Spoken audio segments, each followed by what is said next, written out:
Assalamualaikum warahmatullahi wabarakatuh. Alhamdulillahilladzi ja'alana minan nasihin. Wassalatu wassalamu ala sayyidina Muhammadin sayyidil anbiya'i wal mursalin wa ala alihi wa sahbihi ajma'in. Pertama-tama kita puja pada Allah Subhanahu wa taala, rahmat dan sejahtera kepada junjungan alam Nabi besar Muhammad sallallahu alaihi wasallam serta seluruh keluarga dan sahabat beliau sekalian. Kemudian bertanya han moteme pangkat yang tinggi ataupun pangkat tempat yang lebih god kecuali dengan kesabaran bertanya diatuh kesempitan dan diatuh gangguan-gangguan. Sehingga oleh Allah yang berperintah bak Nabi tanya, itulah buyu sabar. Nabi baru bertemu pangkat yang tinggi dengan kesabaran dalam kesempitan. Sebagaimana firman Allah dalam Al-Quran, fasbir kama sabara ulul azmi minar rusul. Sabar kata Muhammad macam ancaman perkara bahkan dikena kata sabar Muhammad sebagaimana kata sabar oleh nabi-nabi ulul azmi. Nabi-nabi nibah rasul-rasul dalam kesabaran. Makanya kekentuhan inna ma'al usri yusra, bahawa beserta dalam kesempitan baru bertemu keluasan. Dalam kesempitan baru tanya bertemu kesenangan.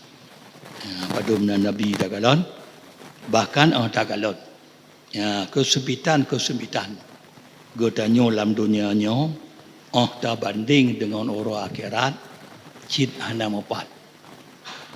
Kesempitan dalam dunianya tak banding dengan nikmat akhirat.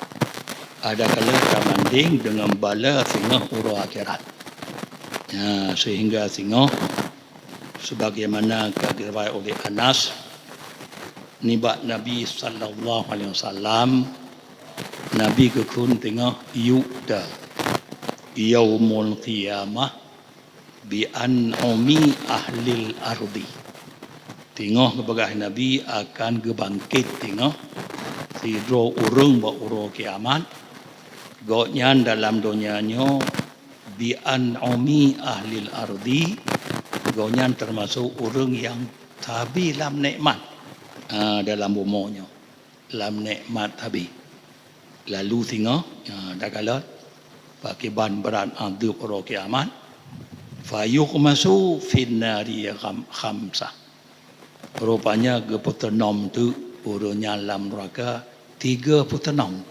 Tiad kang putenom.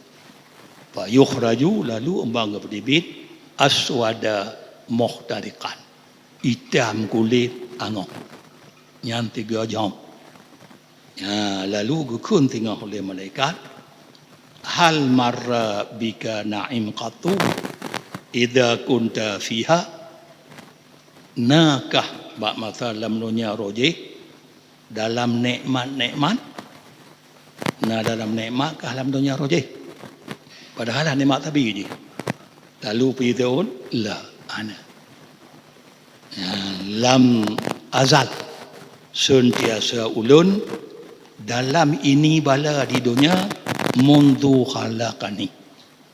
Mulai kepegel oleh Allah ulun cilam bala tabi ku nyandung lah tua padahal nikmat tabi je gejom dan neraka tian tua bandung dipegah dalam dunia cilam bala tabi padahal ji dalam nikmat. Jadi kena pegah padumna berat adub orang akhirat. Menancit kecok cil tingah ba orang kiamat tidur urung yang lambala tabi lam dunia. Lam dunia lam bala tapi lalu gejam oleh malaikat ataupun gepatu oleh malaikat dalam syurga 3 patau. Alang gepedebit mah. Oleh gepedebit muka meblak-blak lagi bulun malam belah. Saya kata. Orang tanya oleh malaikat, hai, dia kata bab masa lam dunia pakibat kata na lam bala lam dunia roje pu dia tahu ji dia tahu lun lam dunia tapi lam nikmat sebalik lah padahal cil lam bala tapi lam dunia gadah mandu jadi kena bergebah pakibat kesempitan lam dunia tak banding nikmat akhirat rupanya kesempitan lam dunia tua bandu Memang bukan lun cilam nikmat tapi lam dunia mulai bagi Allah Taala lun tapi lam nikmat. Pada haji sebalik sabi lam bala. Nyaman tang 3 jam dalam syurga gadah mandung yang berat-berat bab masa alam dunia. Maka kerana nyoku ham temeng katanya pangkat yang tingginya melainkan kesabaran di atas kesempitan dan di atas katanya gangguan-gangguan katanya. Macam gangguan yang hancur cok ngon nafsu katanya. Baru mentemui tengok ngon tak sabarnya dengan tetap katanya taat ke Allah. Yang kemenan ham temui. Kemudian kelebihan tarawih malamnya malam yang ke-16 Ramadan. Nyo kamli menurun malamnya orang yang tarawih bak malam 16 gesetet oleh Allah kegonyan lepas nibak neraka dan gonyan lewat tengah tamang lam syurga. Bak lepas bak neraka rupanya lewat bulat gonyan tamang lam syurga. Yang malamnya. Kemudian malam tengah malam 17 Ramadan beri kegonyan misi pahala Anbiya. Kemudian sedekah ikhlas malam baru malam 15 Ramadan berjumlah 778 ribu. 778 ribu. Bantum sedekah katanya mulai malam pun hingga malam 15 setengah tahun Ramadan tu bani sepuh Bandung jumlah ji dari malam pun malam 15 22 juta 200 sekurang ribu rupiah. 22 juta 200 sekurang ribu rupiah. Sedekah ikhlas katanya. Semoga sedekah ikhlas bulan Ramadan kalau kira Allah walaupun tak kalah jumlah yang sedikit tapi setetes menjadi laut, segumpal menjadi gunung. Amin ya rabbal alamin. Wassalamualaikum warahmatullahi wabarakatuh.